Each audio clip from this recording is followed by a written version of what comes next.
예수님께서 제자들을 세상에 보내시면서 내가 너희를 보내는 것이 마치 양을 이리 가운데 보내는 것과 같다고 말씀하시고, 그들이 어떻게 이리들이 득실거리는 환경에서 믿음을 지키며 살 것인가, 주님이 가르쳐 주시는 것 중에 너희들은 사람을 조심해라 그래요.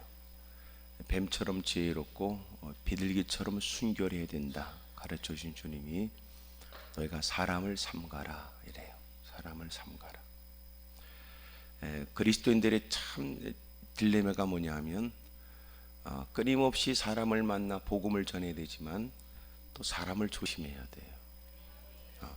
사람을 끊임없이 만나서 신뢰를 얻어야 되지만 정작 우리가 믿을 분은 주님이에요. 사람들을 만나 더 많은 사랑을 베풀기 위해서 힘써야 하지만 그러나 사람들에게 인정받고자 하는 욕구를 이겨야 돼요. 그러니까 이게 가장 큰 어려운 일이에요. 그래서 제일 쉬운 게 뭐냐면 집에서 개하고 노는 거예요. 개하고 노는 게 제일 쉬워요. 제일 쉬워요. 그러니까 사람하고 지낸다는 것처럼 벅차고 어려운 일이 없어요. 왜냐하면 사람이 각자 개인이 갖고 있는 성향 자체가 본인 스스로도 규정이 안 되는 겁니다.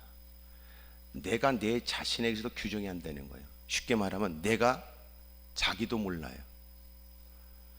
그런 더러운 인간이 다른 사람을 어떻게 규정할 수 있으며 규정했다가 겪게 되는 일들이 당황스럽고 판단했다가 만나는 일들이 배신이었고 만나게 돼서 그래서 겪게 되는 일들이 인생에 더 이상 사람과 관계하고 싶지 않은 대인기피증으로 나타나죠.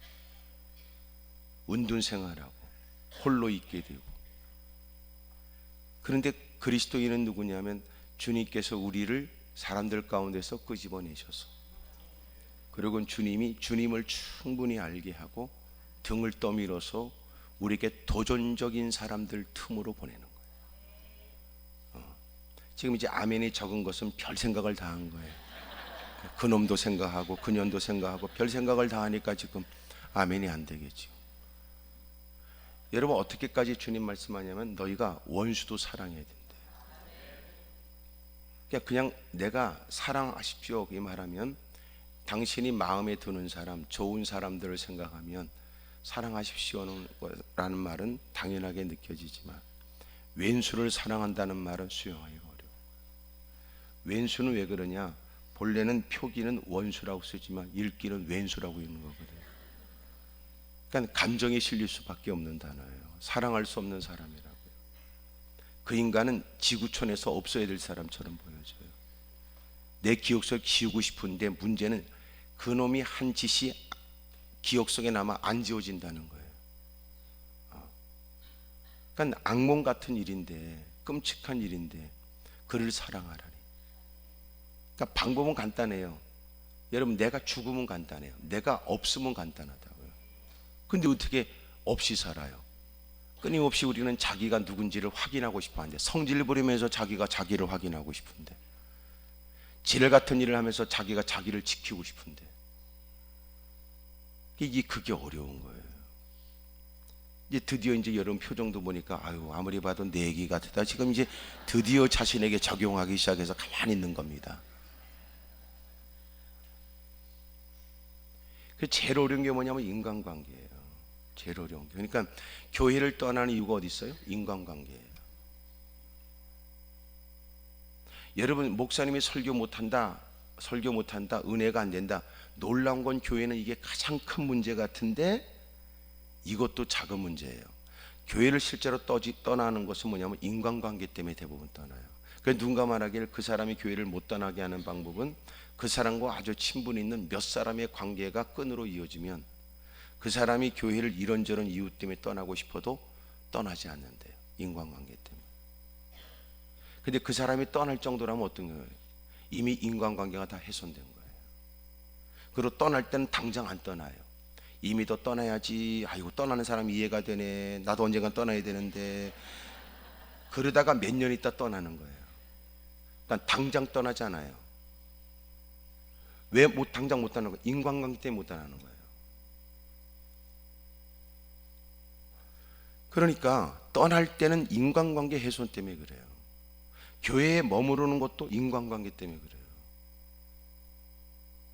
그러니까 이 인간관계가 너무너무 중요해요. 너무너무 중요해요. 옆에 사람 다 물어봐요. 그쪽 교회에서의 생활은 좀 어떠냐고 좀 물어보세요. 시작.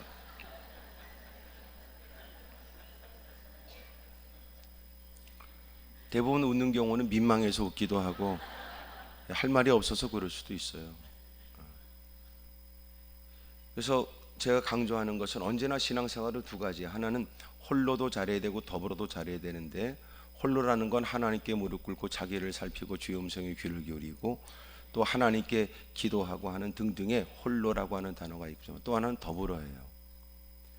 주님께 은혜를 받았고 깨닫고 또 알게 되었다면 이제는 더불어 사람들과 관계를 잘해야 돼요. 가는 곳곳마다 하나님께서 베푸신 그 따뜻한 마음을 갖고 배려해야 돼요. 사랑해야 돼요. 용서해야 돼요. 덮어줘야 돼요. 이해해야 돼요. 그 과정 속에 여러분, 내가 덮어줄 만 있을까요? 내 마음이 불편하면 안 되죠. 내 마음이 힘들면. 그러니까 참 문제가 뭐냐, 우리가 예수 믿는다고 그러면 사람들은 끊임없이 다가와서 네가 예수 믿는다면서, 하나님이 너를 사랑한다면서, 네가 하나님께 은혜를 받다면서, 네가 교회 장로 권사 집사라면서, 그리고 웃기는 건 지가 뭔데 우리를 시험하냐 그 말이야. 지가 일부러 민감한 부분 건들고서 성질 부리면 너 예수 믿는 사람이 그러면 안 된다니. 예수 믿지 않는 놈들이 그런 말 한다고요. 환장할 일이죠. 너 교회 다닌다면서, 그럼 네가 참어. 이러니까 미치는 거지요. 제일 중요한 건 교회 다닌다는 말을 안 하는 게 좋아요. 그래야 피차 동등된 입장에서 맞짱 뜨니까.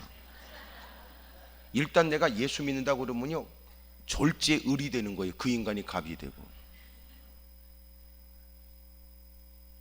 여러분이 복음을 증거하는 순간 당신은 을이 되어버리는 거예요. 당신이 만약 예수 믿으라고 얘기하면서 당신이 갑질할 수는 없어요. 당신이 예수 믿으라고 하는 순간 그놈이 졸지에 갑이 돼요. 그럼 우리는 또 예수 믿으라고 하는 말이 설득력 있도록 착한 척 해야 돼요. 미칠 일이지요. 여러분도 교통사고가 딱 나면 제일 먼저 할 일은 성경책을 숨기는 거예요. 그래야 그놈하고 동등된 위치에서 맞짱 뜰 수 있기 때문에 그렇습니다.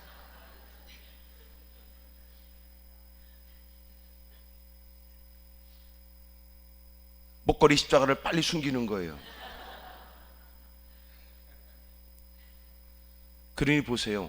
실제적으로 우리는 신앙생활을 밖에서 해야지 진짜인데, 우리의 신앙이 그지 같은 건 교회 안에서만 하는 거예요. 100% 가짜예요. 그거는요. 교회에서 여러분 소위 신앙 있는 것처럼 한 것들은 100% 가짜예요. 교회는 훈련되고 교육받는 거예요. 신앙생활은 어디서 해요? 밖에 나가서 하는 거예요. 그러니까 그리스도인의 진정한 정체성은 세상에서 빛이고 소금이라는데, 개떡이나 밖에 나가면 소금도 없고 빛도 없으니까. 그리고 교회 안에서만 개폼 잡고 사는 거예요.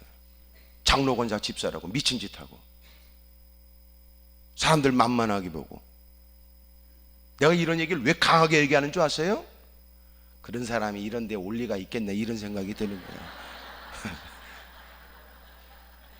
당구장 표시하고 사실과 다를 수 있으면 그것도 표시해야 되지만,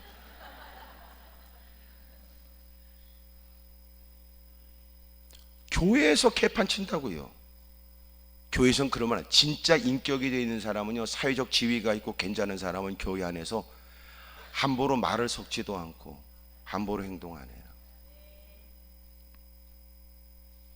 어찌 보면 그들은 사회적 지위만큼이나 교회에서도 품격과 인격 있는 인품 있는 삶을 살아야 한다고 생각할지 몰라요. 근데 교회 안에 세상에 별 보는 거지 같은 게 교회 안에서 너 집사 권사 장로 시켜주니까 인간이 눈구녕이 멀은 것 같아요. 밖에 나가서 찍소리도 못하는 게 교회 안에서 이상한 짓 한다고요. 하여튼 아무런 대답도 없는 거 보면 무슨 관계가 있죠?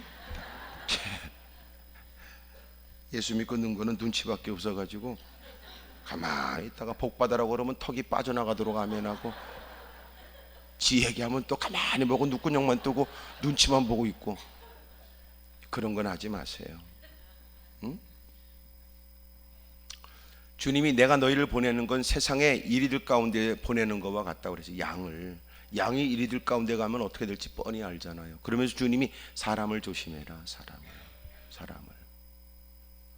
여러분 제일 힘든 게 사람들에게 베풀고 나누어주고 이해해주고 겸손하게 살고 주님의 온유한 빛을 드러내야 되고, 그러니까 사실은 그리스도인으로 살기 위해서 해야 될 일이 뭐예요? 그리스도인으로 살기가 너무 어려워요. 돈에 환장한 사람으로 살기는 쉬워요. 그런데 돈이 많아도 그리스도인으로 사는 건 어려워요.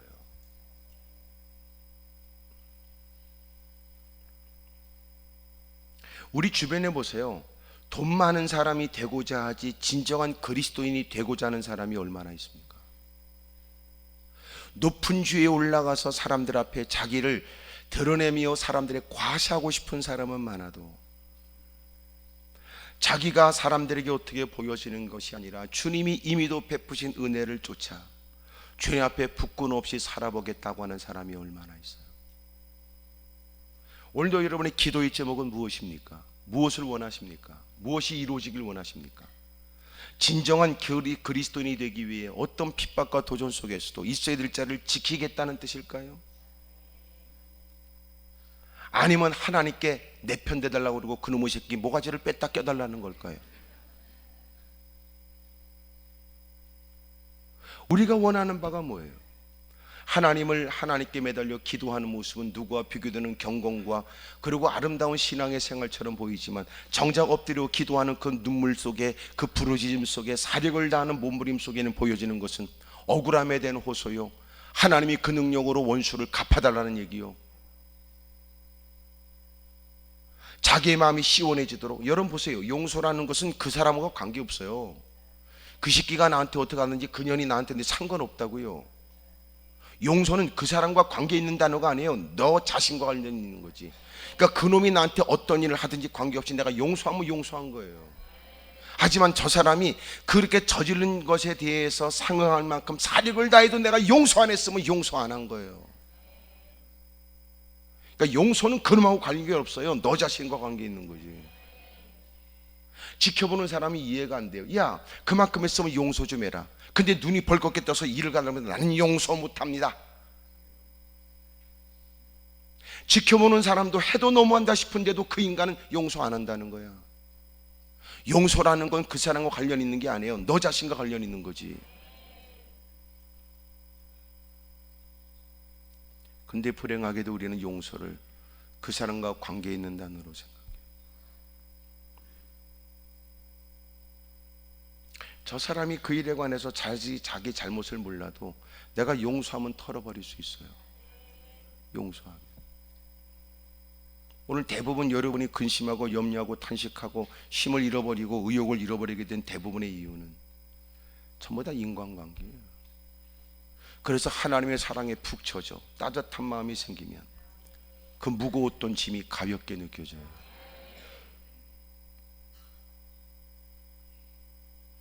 대부분 언제 용서하는 줄 아세요? 죽을 때 하더라고요.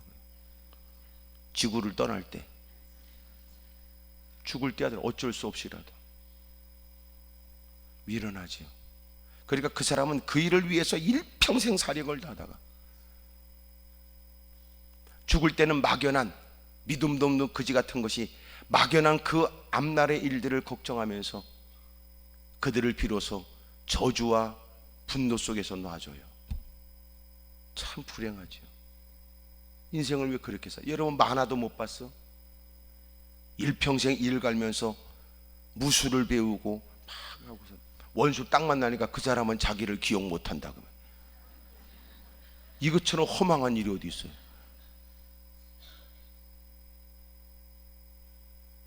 참 미련해. 그러니까 스스로 자승자박이에요. 자기가 힘들게 살아요. 여러분 사람이 편하게 즐기면서 살라는 게 아니라 행복하게 살아야 돼요.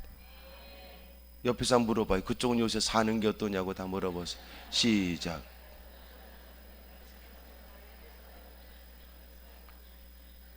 시원치 않다고 말하기 어려우니까 그냥 웃는 거예요. 너도 알면서 왜 나한테 물어보냐 그런 뜻이겠지.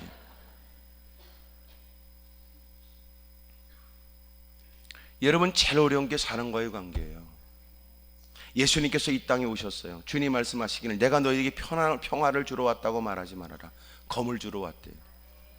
그러니까 예수님을 믿는 순간 가치관이 바꿔지는 순간, 우선순위의 변화가 일어나는 순간 가정 안에서의 질서가 바뀌는 거예요.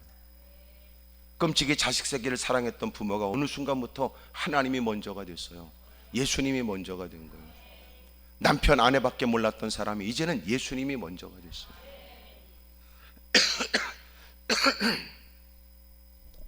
집에 키우는 개새끼도 서열을 따진대요.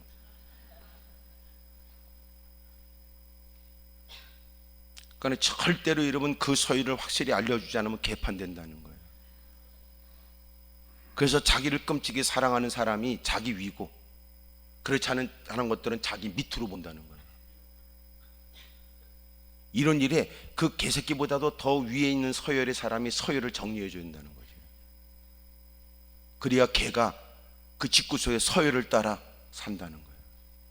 별걸 다 알려주네 내가.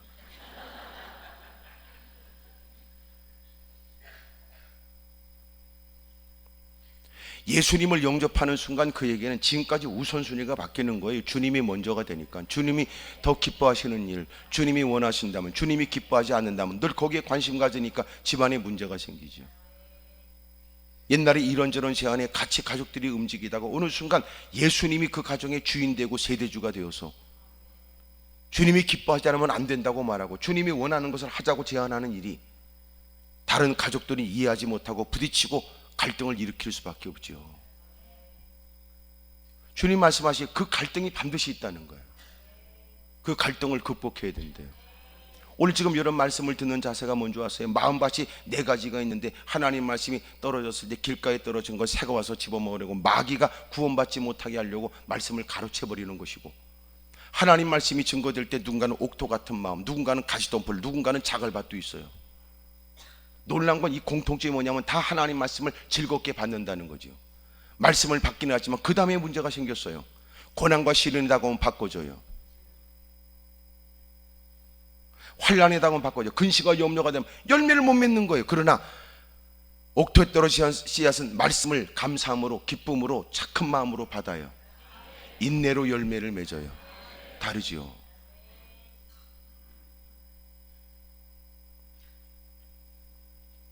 어떤 사람은 지금 은혜 못 받고 개를 개새끼라고 그랬다고 지금 기분 나빠하는 사람들, 내가 그렇게 의도적으로 얘기하는 거 있어요. 개한테는 마음을 빼앗겨 사력을 다하고 미친 짓을 하면서 사람한테는 관심 없는 당신을 얘기하는 겁니다. 개에 미쳐봐가지고 사람을 의식도 없고 생각도 없는 사람, 그건 고쳐야 돼요. 개는 개처럼 키우세요. 사람은 사람처럼 대하고. 근데 웃기는 개판이잖아요. 개 보고 지가 아빠라고 그러고 엄마라고 그러고. 그것처럼 이런 족보가 들어온 데가 어디 있습니까?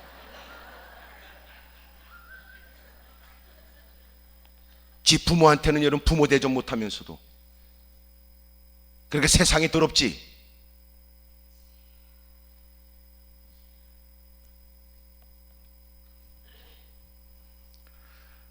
오해하지 마세요. 저는 개를 싫어하는 사람은 아니에요. 저도 짐승을 어릴 때부터 너무너무 좋아했고, 저도 개를 많이 키웠어요. 한번 개를 잃어버려서 미친 짓도 하고 동네를 다 악을 쓰면서 눈에 불 켜고 랜턴을 켜고 밤새도록 뛰어다니기도 하고. 꼭 뭐라고 이유 있어 얘기하면 꼭 지 기분으로 꼭 그럴 거라고 그렇게 말하지 말아요. 꼭 내가 은사에 대해서 바르지 못한 거 집어내면 은혜를 체험해. 그런 것들은 콧구멍 찢어야 돼요. 양쪽을 아주 못된 인간. 숨 쉴 때마다 펄럭거리더라가지고. 미안해서 숨 쉬겠어 그거?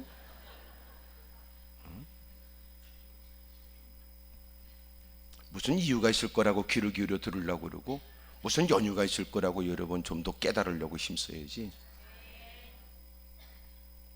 고쳐요. 내가 어느 교회 갔더니 말이야, 그 교회는 개판이더라고. 전부 다 한 집에서 개를 키워서 또 개 새끼 나면 또 분양하고, 하여튼 교회가 전부 다 개판이더라고. 모이기만 하면 개새끼 얘기밖에 없대요. 그 교인이 얘기하니까. 나는 전혀 그것도 모르고 올라가서 내가 이런 얘기 했잖아. 여러분, 그런 개판이 되면 안 됩니다 그랬더니, 그 교인들이 결심했어요. 다시는 그 개 분양하거나 그런 거 안 한다고. 모이기만 하면 개새끼 얘기밖에 없대. 그게 개 동호회입니까? 그게 교인입니까? 모이면 엎드려 눈물 쏟고 어떻게 하면 서로가 신앙을 격려하고 독려하여 믿음 생활 잘하도록 도울 것인가? 서로가 눈물 쏟아 같이 기도한 바 하나님의 역사 일들을 간증하고, 기회가 주어지면 뛰어다니면서 복음을 증거하고, 주일날 빠진 사람 가서 신방하고, 낙심한 사람의 용기를 주고, 낯선 사람 만나서 복음을 어떻게 증거할까 애쓰는 게 마땅한데도 관심이 없어요. 기회가 주어지면 교회에 나와서 예배 드려야 되고, 지금도 바쁜 중에도 자기도 스스로 바쁜 중에도 나 기도 좀 해야 되고 예배 좀 드린다면 기회가 주어지면 개 끌고 나가고.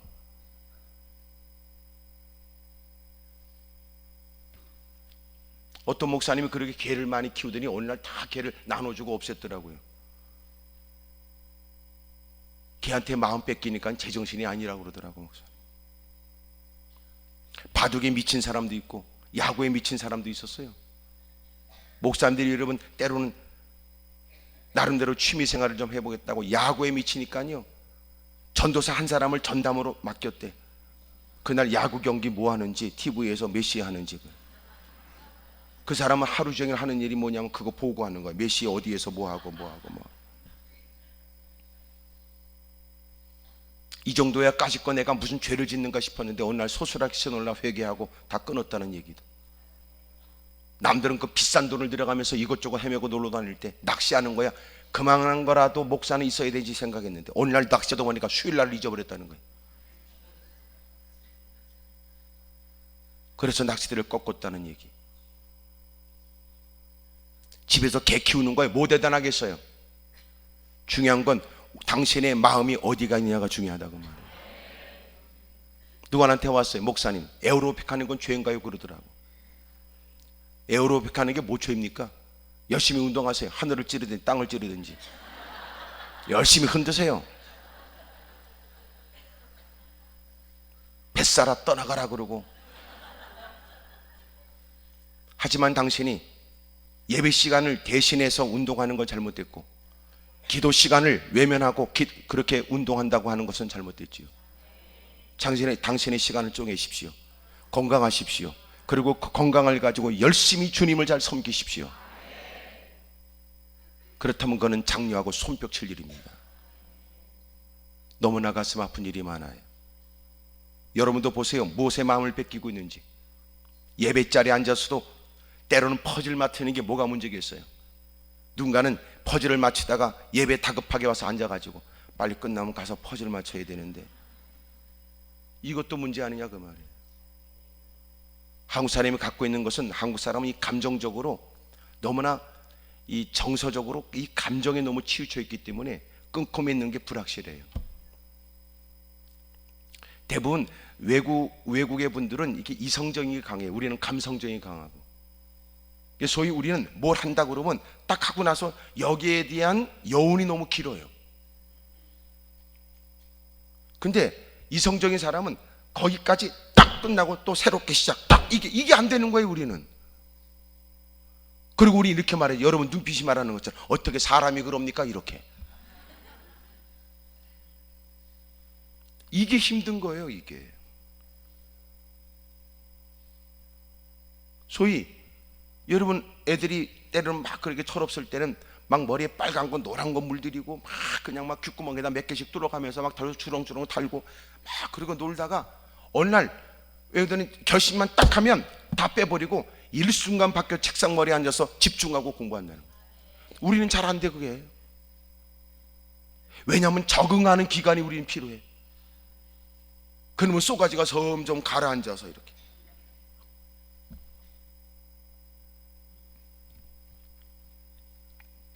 당신의 마음이 어디 있는지 살펴보세요. 제일 어려운 것은 여러분 사람과 관계가 제일 어려워요. 주님 말씀하시기를 내가 이 땅에 올 때 내가 너희에게 평화를 주러 왔다고 말하지 마라. 너희가 주님 때문에 남편과 아내와 자식과 부모와 자식을 다 버려야 된다. 버린다는 말이 뭐예요? 인간관계의 관계를 끊으라는 게 아니에요. 혼자 떠나 산으로 기어들어가는 게 아니에요. 주님을 섬기는데 갈등 가지 않도록 해야 된다는 거예요. 이 일이 어렵지요. 그럼 보세요. 당신은 뭐 때문에 기도합니까? 돈 많이 생기면 가정이 평안할 거예요? 그러지 마세요. 돈 많이 생기면 그나마 용돈이라도 받겠다고 날마다 얼굴 보는 그놈 얼굴 보기도 어렵습니다. 한 집안에서도 방 한 칸에 같이 서로가 살 때는 날마다 보기 싫어도 봐야 되지만, 넓은 집에 살고서 지 방에다 기어 들어가면 배꼽 누르고 기어 나오지도 않아요. 문 들겨도 문도 안 열어주고.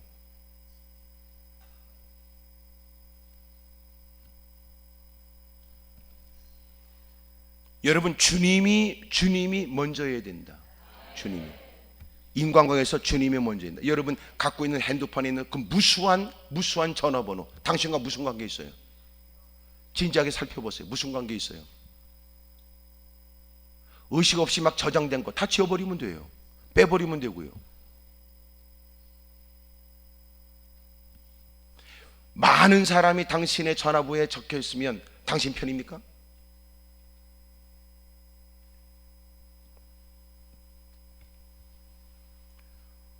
오늘 성경이 우리에게 중요한 거 가르쳐주는 거예요. 14절에 롯이 아브라함을 떠난 후에요.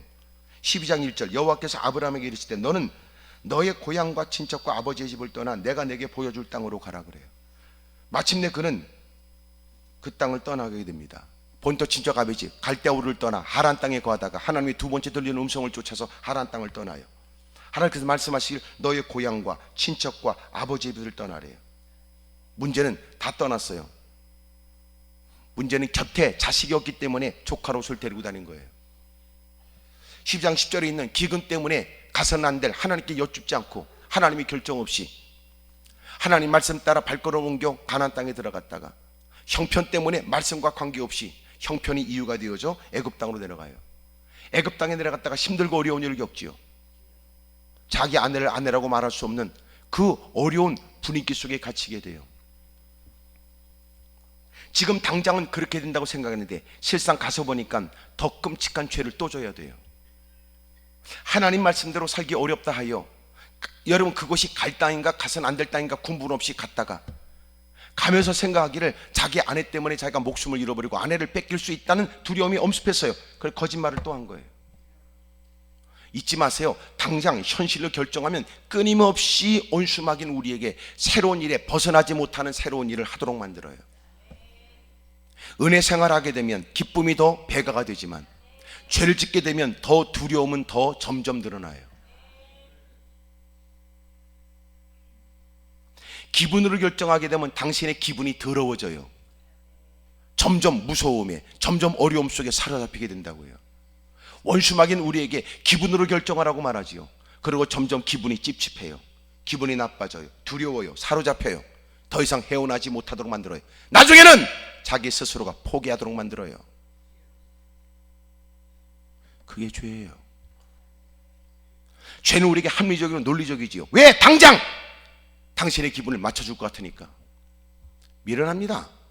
기분 따라 살면 안 돼요. 입에 달콤한 것이 몸에 좋을까요? 초콜릿이 우리에게 주는 유익이 뭘까요? 인스턴트가 우리에게 주는 유익이 뭐예요? 어쩌다가 한 번은 그럴 수 있지만 누군가는 그것을 주식으로 삼거나 자기가 원한다 하여 섭취해서 나중에는 질병이 되고 문제가 돼서 어찌할 수 없는 처지가 된단 말이에요.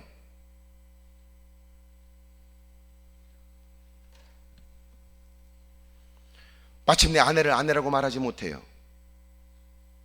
애굽왕 바로가 그의 아내를 자기 아내로 삼고자 하는 일에 변명할 말이 없어요. 자기 아내를 누이라고 말했으니까. 각 부부끼리 집안에서 벌어진 남편을 오빠라고 말하는 건 창세기 12장이 근거입니다.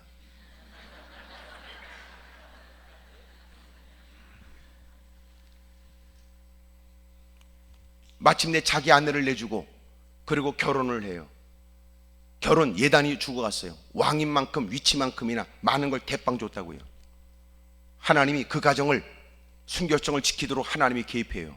건들지 못하게 했어요. 바로는 얼마나 놀랬겠어요. 그리고 다 내보내요. 13장 1절 아브라함이 애굽에서 그와 그의 아내와 모든 소유와 롯과 함께 네겝으로 올라가니 아브라함에게 가축과 은과 금이 풍부했어요.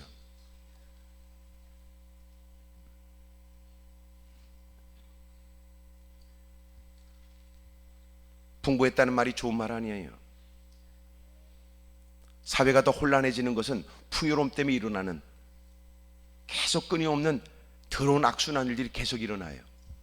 풍요가 기준이 되기 때문에 그렇습니다. 행복이 기준되는 게 아니라 풍요가 기준이 되니까. 그러니까 우리는 옛날보다 지금 더 잘 살아요. 그렇죠? 지난날보다 더 좋은 걸 퍼먹고 살아요. 그렇죠? 당연한 말이니까 지금 대답도 안 하고 있는 거죠. 그래도 마음이 불편한 건 더 많은 걸 갖지 못해서 지금 가만히 있는 거죠. 당신이 옛날 기준 되면 당신 풍요로워요. 옛날 그런 걸 어떻게 걸쳤어요? 그런 옷을 어떻게 입었어요? 웃기고 있네. 양말도 다 기어 신었지. 기어 신는 것도 아니에요. 덧대서 신었지. 꼬매서.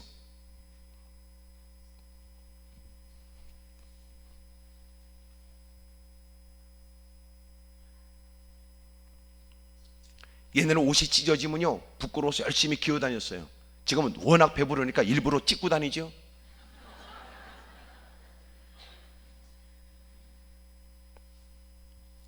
옛날에 옷 뒤집어 입으면 흉이 됐는데 지금은 일부러 옷을 뒤집어 입죠. 또 상표가 밖에 기어 나오는 것은 또 새로운 패션처럼.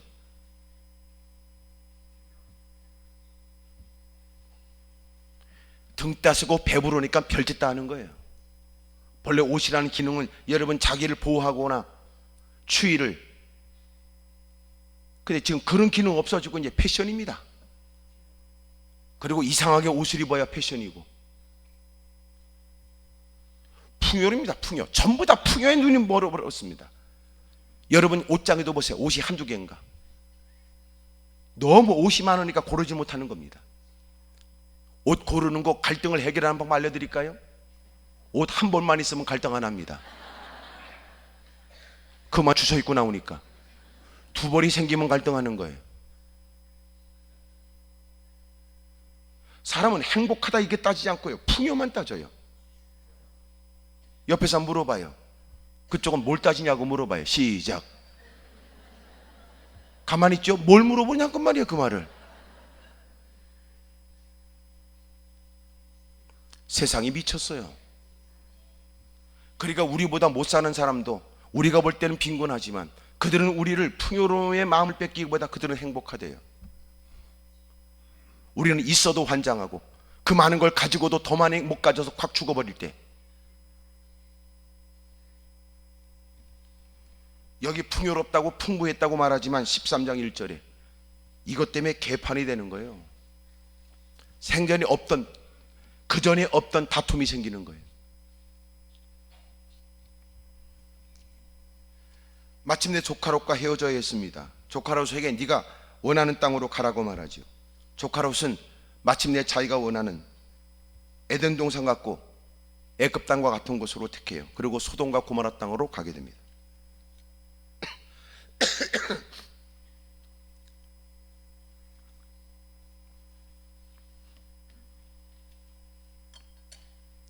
(14장 1절) 읽으세요. 시작.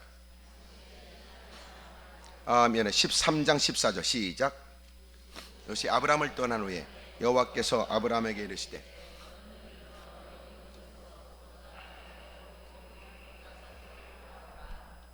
여러분, 하나님께서 아브라함에게 너는 동서남북을 바라봐.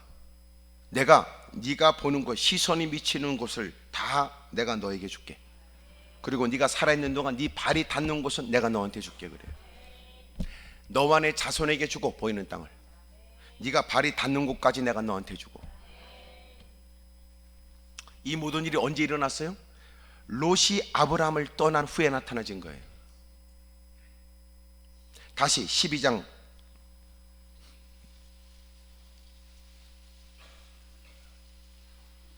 1절, 2절, 3절 시작.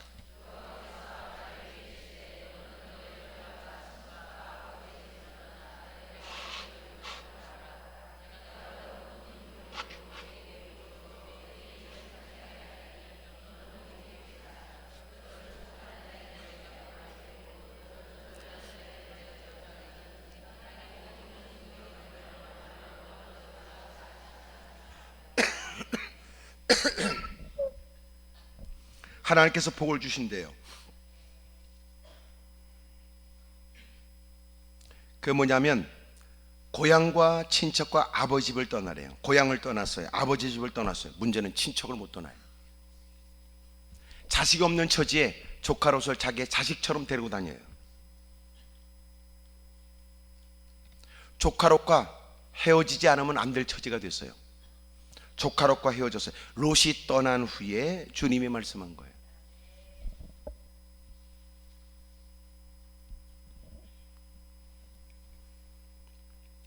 어찌 보면 13장 14절은 하나님께서 12장 1절과 관련되면 내가 그를 떠나야 되는데 내가 그를 못 떠나면 그를 떠나게 해요.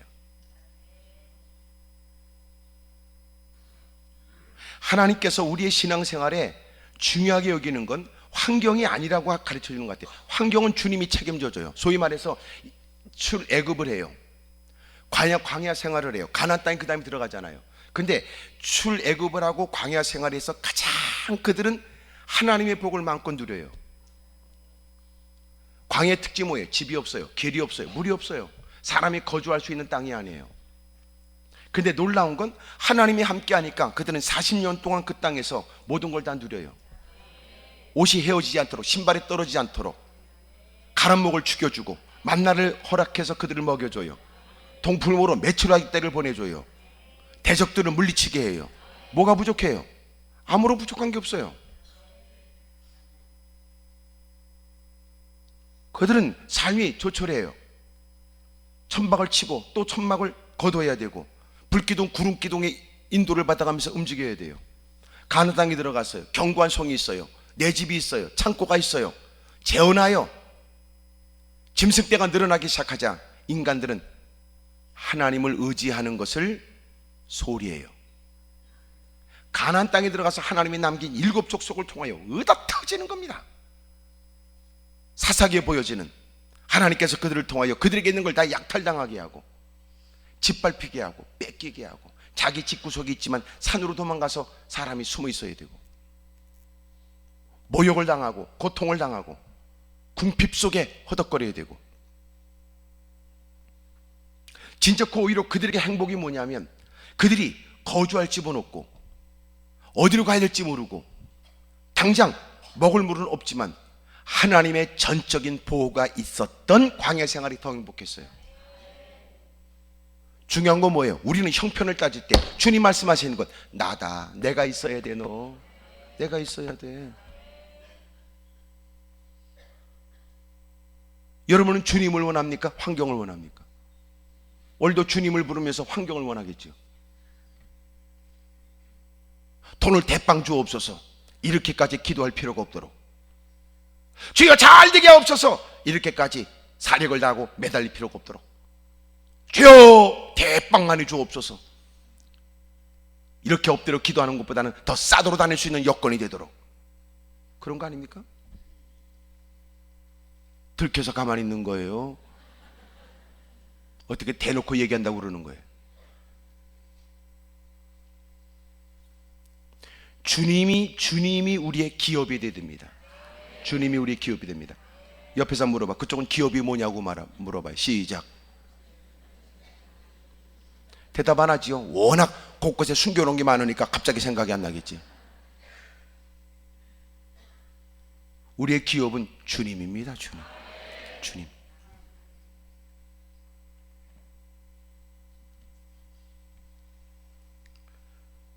마침내 조카 롯과 헤어져야 되는데 그가 떠나든지 그를 떠나게 하든지 그래야 돼요.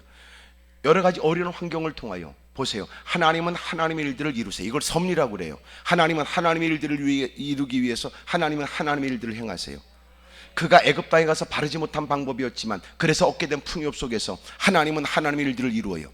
재산이 많아지면서 피차간의 갈등이 일어나고 서로가 헤어지지 않으면 안 될 제한된 땅에서 결정하지 않으면 안 되었어요.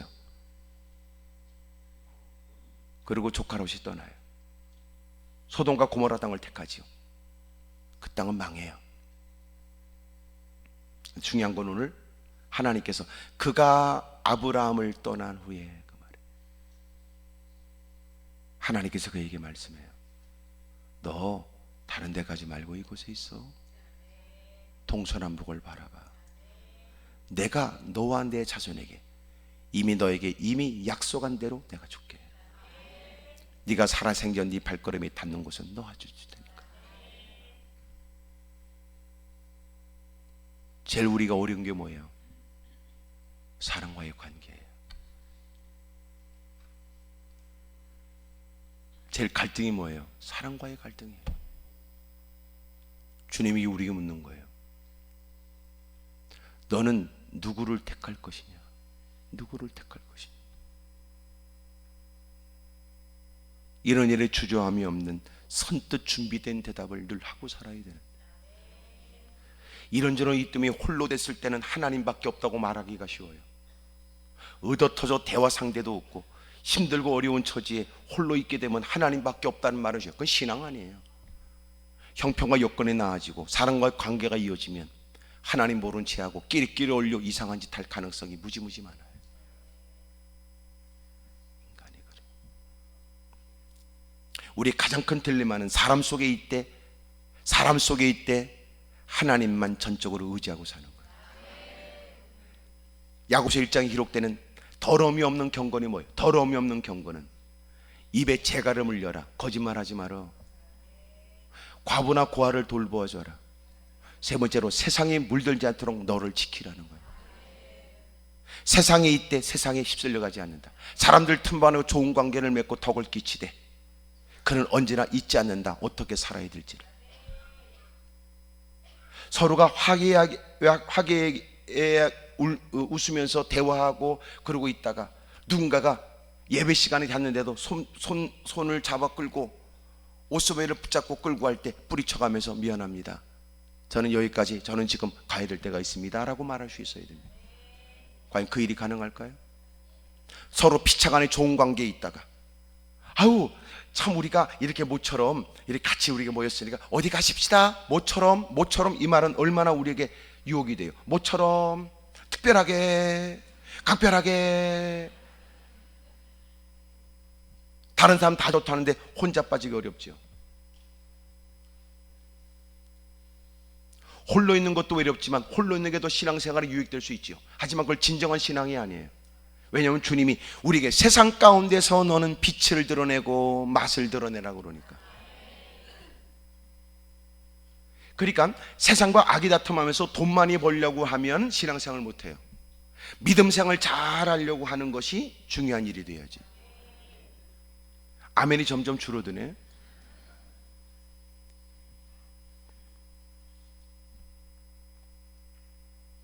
오늘도 하나님께 엎드려 기도하되 믿음생활 잘하기 위해서 기도하세요. 누가 18장에 보여주는 너희가 항상 기도하되 낭망하지 말 것에 관해 주님 말씀하셨던 것은 여러분 돈에 환장해서 여러분 자기의 야망을 이루기 위해서 기도하라는 말이 아니에요. 성경도 잘 읽어보라고요. 그 말이 그 뜻이 아니에요. 그 말은 너희가 평생 날마다 믿음을 위해서 기도하지, 믿음을 위해 항상 기도하거라. 주님이 곧 오실 테니까. 그래서 너희가 항상 믿음을 위해 기도하되 낭망하지 말 것은 세상이 믿음으로 산다고 했었지만 믿음으로 사는 일에 사람들이 동의를 얻지 못하고 믿음으로 사는 다수의 사람들이 어려움을 당하여 믿음을 지키기 쉽지 않을 때 너희가 낭망하지 말고 세상 사람들은 말하기를 봐라 세상에 하나님이 계시다면 우리를 이렇게 내버려 두겠느냐, 하나님을 섬긴다는 너는 왜 극과라지냐 이렇게 말할 때도 그는 끊임없이 하나님 믿음으로 살겠습니다, 믿음으로 살 수 있는 힘을 주세요, 끝까지 주님 배울 때까지 나 흔들리지 않게 해주세요. 그러나 때로는 힘들고 어려우면 다리에 힘이 풀린다, 하나님 믿음으로 사는 게 정말 어리석은 일일까요? 라고 할 때 낭망하지 말거라 비유하여 말씀하시기를, 억울한 고통과 어려움 속에 있는 한 과부가 마땅히 나라의 녹을 먹고 그리고 그 모든 걸 옳고 그름을 판단해 줘야 될 재판에 도움을 청했지만 그놈의 새끼가 아주 나쁜 놈의 새끼다 그 말이에요. 그러니까 빼곡고 힘없는 그를 요청을 거절하고 날마다 가서 또 매달리고 할 수 있는 것은 날마다 입구에서 또 만나고 또 매달리고 그러니까 하도 지쳐가지고 야 꿈속에서 네가 나타난다, 야 저 옆에 내 빨리 문제 해결해 주자. 그를 불러다가 도대체 너는 뭐가 문제 있느냐, 나는 당신이 내 편에 들어달라는 말이 아니라 이 문제와 관한 당신이 맡은 책임을 감당하여 옳고 그름을 바르게 판단해 달라는 겁니다. 재판장이 어쩔 수 없이 그에게 귀를 기울였던 것처럼 봐라 하물며 하나님께서는 밤낮 부르짖는 택하신 자들이 기도를 외면하시겠느냐 말이에요. 믿음으로 살고 믿음의 그날이 믿음이 얼마나 값진가를 주님이 증명해 주실 그날을 기다리는 사람, 그날이 되면 우리의 의로움은 정오빛처럼 드러나겠지. 믿음에 관해서 손가락질하거나 신앙에 도전했던 사람들이 그날 얼굴이 화끈거릴 것이다. 그들이 뱉은 말 때문에 스스로 정죄를 당하게 될 것이며, 그들이 한 짓 때문에 반드시 하나님은 그 일에 관해서 그들이 죄 없다 하지 않을 것이다. 하나님 미련하게 보이고 어리석게 보여주는 중에도 믿음으로 살려고 애쓰는 나, 하지만 자꾸 지쳐갑니다. 주님 말씀하시기를 낭망하지 말아라. 속히 주님이 오신다. 그 말씀의 마지막 부분, 그러나 주님이 정작 이 땅에 오실 때 믿음 있는 것들이 얼마나 있겠냐 그 말. 엎드려 기도하면서 누구보다 믿음이 있고 누구보다 경건한 것처럼 하지만 그 기도 속에는 믿음에 대해서 하나님께 바르게 살겠다는 마음은 하나도 없고, 돈에 환장한 얘기, 분노, 원망만 가득한 인간, 주의 이름을 부르긴 하지만 주님과 관계없는 내용이며, 주님이 역사해달라고 악세지만 믿음과 관련없고 주님께 영광 돌리겠다는 마음은 없고, 이 땅에 인간의 한풀이밖에 없구나. 주님이 이 땅에 올 때 믿음 있는 인간이 얼마나 있냐는 거예요.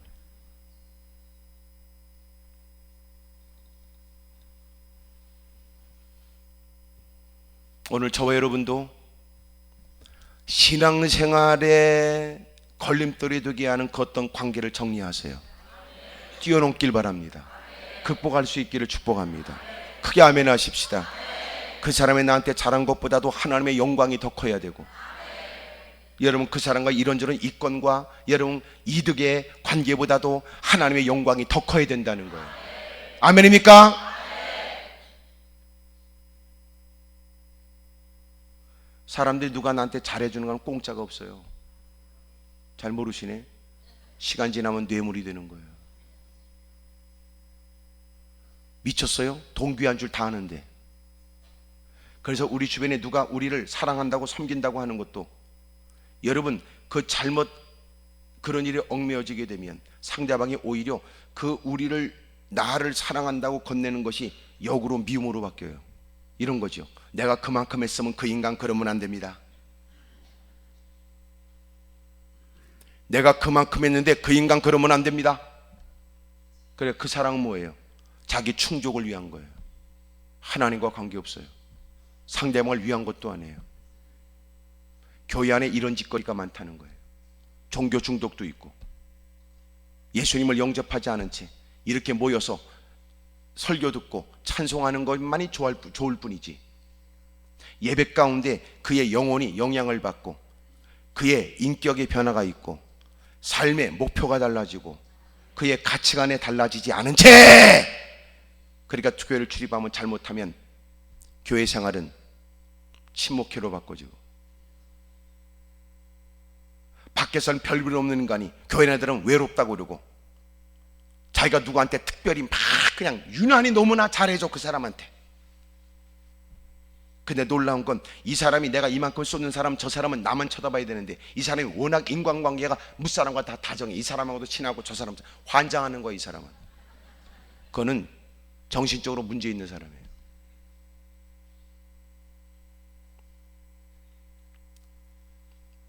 많습니다. 그네가 조심스럽게 얘기하지만 분명하게 얘기하는 건 교회 안에 이상한 사람들 많습니다.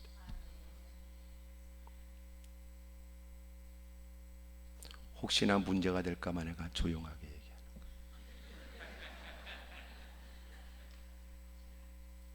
심리적으로 생각하고 정신적으로 병리학적으로 문제 있는 사람 무지무지하게 많습니다. 근데 이런 일을 교회에서는 대놓고 얘기 안 하거든. 그래서 가끔은 검사해 봐야 되겠다. 왜냐하면 대놓고 목사가 얘기하기가 어려우니까. 문제 사람 많아요. 저 사람이 왜 똑같이 같이 모이는데 왜 저렇게 성질을 내, 지랄같이. 알고 보니까 문제가 그 사람의 화를 촉발시키는 게 아니에요.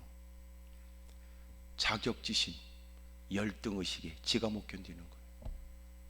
남들은 다 웃으면서 대화할 일에 누군가는 집에 들어가서 삐져 있어요. 여자는 같이 재밌게 놀면서 혼자 소외당해 있어요. 그는 그 분위기 누군가가 문제가 아니에요. 자기가 문제지. 근데 그런 것들이 대부분 누구한테 희생양을 찾아요. 누구 때문이라고. 그리고 자기의 실제적 문제를 드러내고 싶지 않죠. 그리고 감춘다고요. 거기다 그런 것들이 교회에서 끝발 있고 힘 있는 장로 권사 중직이 되면 그런 것들이 미친 짓을 할 가능성이 커요. 안가품을 하듯이. 그러면 그 분위기가 다 그 거지 같은 병리학적으로 문제 있는 인간에 의해서 분위기가 다 더러워져요. 그러면 정상적으로 신앙생활하거나 건강하게 신앙생활을 하는 사람 못 견디지요. 결국은 그 인간이 쫓아내버리는 거예요. 숱한 예배를 드리면서 그는 자기를 살피지 않아요. 이미 자기가 주장하는 것을 끝까지 지키되 설교도 자기가 듣고 싶은 소리만 들어요. 자기에 유리하게 들어요. 그러니까 이미 그는 설교를 듣는 게 아니에요.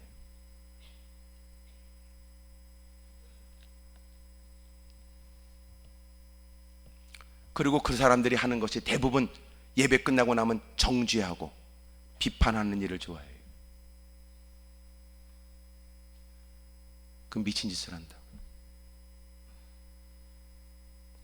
교회 안에 이상한 사람 많아요. 이 자리에는 누가 있는지 몰라요. 이 분위기가 이 사실을 증명하지 않습니까?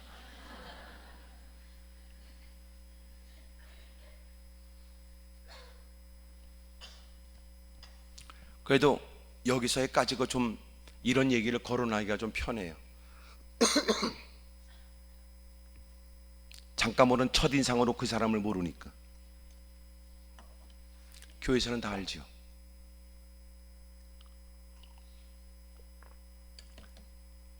그래서 그 인간이 뭐라고 그러면 자기네끼리 다 서로가 눈짓해요. 내비도 저렇게 살다가 죽으라고 내버려둬. 저 사람은 안 돼. 그냥 내버려둬. 저 사람은 목사님도 감당 못해. 내버려둬. 비참해지는 거야 인생이. 그걸 모른다니까. 그걸 모른다고. 당신한테 누가 아무 말도 안 한다고 해서 괜찮은 거 아니에요. 왜 얘기를 안 할까? 성질이 지랄 같으니까 얘기 안 하는 거야.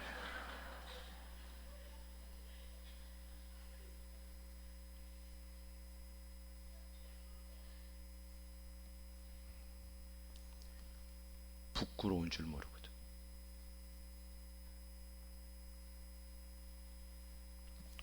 아니 말로 교회 밖과 교회 안이 달라야 되는데 다른 거 뭐 있어요?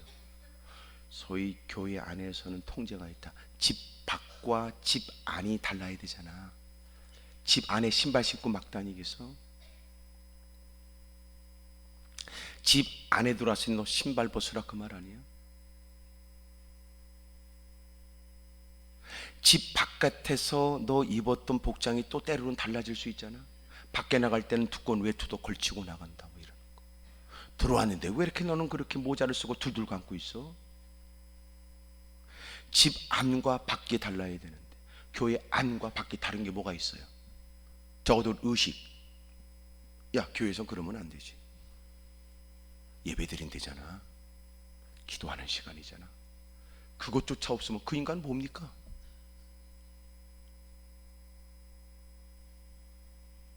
그것조차 구분이 안 되는 비인격적인 인간이 무슨 놈의 믿음이에요?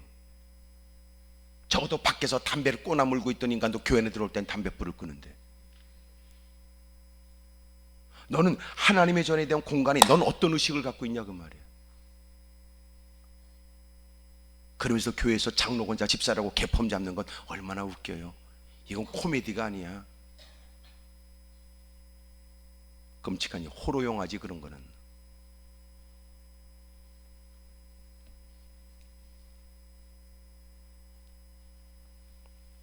또 이렇게 좀 달라지자고 뭐라고 말하면 또 가만히 또 있고, 무슨 고개라도 끄덕거리고 무슨 이해를 한다고 표현을 하든지, 차 안에서부터 뭔가 부끄러워서 탄식 속에 주여 그런다든지, 하여튼 요새는 무슨 얘기하면요 뚫어지게 쳐다보든지, 말하다가 아이고 네가 언제까지 얘기해볼래 끝까지 해봐라 뭐 이런 식으로 쳐다보는 것처럼.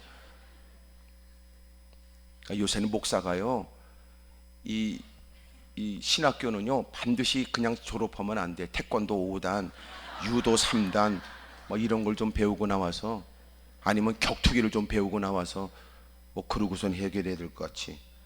예?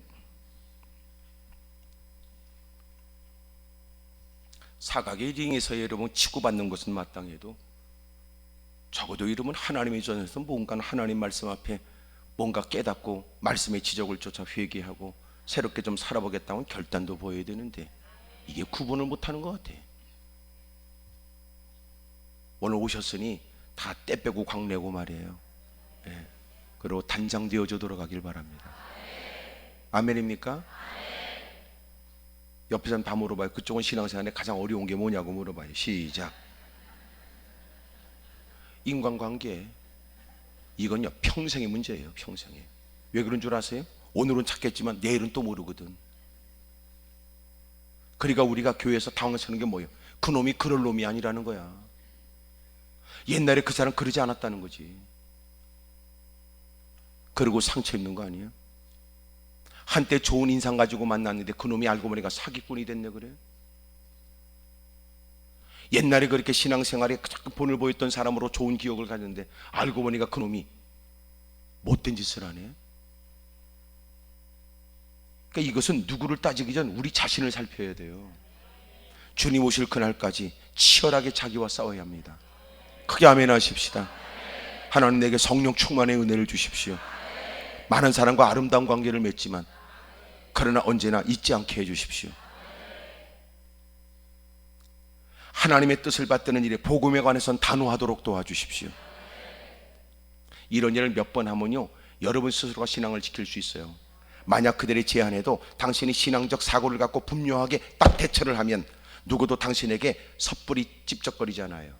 사람들이 이렇게 말할 거리요. 아무개는 말이야 사람이 그 사람처럼 좋은 사람이 없어. 그 사람처럼 대단한 사람이 없지. 그 사람처럼 따뜻하고 마음씨 곱고 성실하고 진실된 사람을 본 적이 없어. 하지만 그 사람은 신앙에 관해선 단호하지. 그 사람이 어떤 얘기도 같이 응수한다고 해서 신앙 얘기는 건들지 말아라. 그는 확고하니까.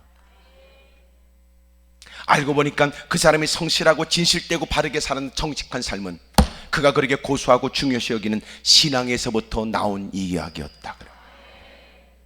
그러면 우리의 예배를 존중히 여기죠. 우리의 신앙생활을 귀히 여긴단 말이에요.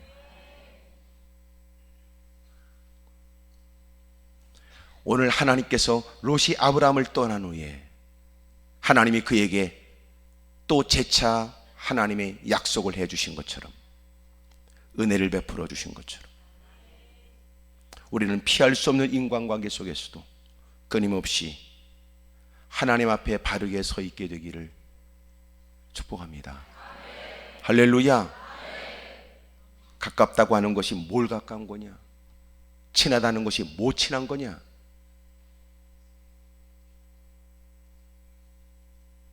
그 사람의 당신의 이웃이라는 것을 무엇을 말할 수 있느냐? 거절하지 못하도록 달콤한 제안을 하고 뿌리칠 수 없는 그의 약점을 누구보다 잘 안다는 이유 때문에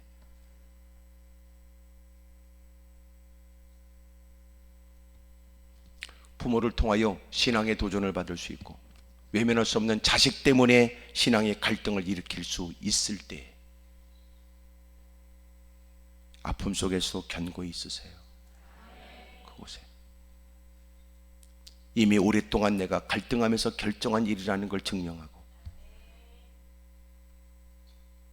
하나님께 믿음을 지킬 수 있는 용기와 함께 그 일에도 지혜가 있게 해달라고도 도움을 청하세요. 내가 그리스도 안에서 포기해야 될 일인지, 내가 주의 이름으로 주장해야 될 일인지 내게 분별하게 해주십시오. 그리고 주님의 뜻을 따르는 일에 단호하게 해주십시오. 이건 다 용기가 필요한 거예요. 나를 버리는 것도 용기가 필요하고 주장하는 것도 용기가 필요한 거예요. 오늘 대부분의 우리의 모든 문제는 다 관계에 얽혀져 있어요. 전부 다 관계입니다. 앞으로 걸어가는 길에 있어서 그 관계는 또 새롭게 맺어지고, 때로는 세상에서 표현처럼 질긴 인연도 있고, 끊어내지 못하는 관계가 끊임없이 이어지기도 하고, 오늘 여러분이 갖고 온 당면과제에 지금 다급한 그 문제 이전에 하나님, 저에게 용기를 주십시오. 용기를. 하나님의 뜻을 받드는 내 희생을 감수하면서라도 상대방을 섬겨야 되지만, 결국 그들이 우리에게 신앙의 포기를 원하는 거라면 우리는 단호해야 한단 말이에요. 이단과 사이비는 각양의 방법으로 우리를 넘어뜨리려고 그래요.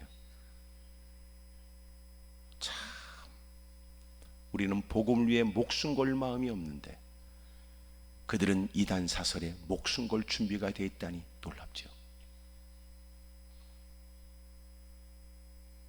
마지막 때는 더 기승을 부릴 겁니다. 마지막 때는 그래서 믿음을 지키는 일이 중요한 일이고, 신앙의 사람들이 더 연합하여 힘을 모으는 게 중요한 일이에요. 그리고 끊임없이 그날을 기다리는 것이 참 중요해요. 오셨으니 잘하셨습니다. 오늘 자신의 신앙을 점검하십시다. 그리고 늘 우리를 갈등케 하고 어렵게 했던 많은 일들, 여러분 용기가 생기길 바랍니다. 기도하겠습니다. 무릎을 꿇지요. 두 손을 가슴에 얹겠습니다.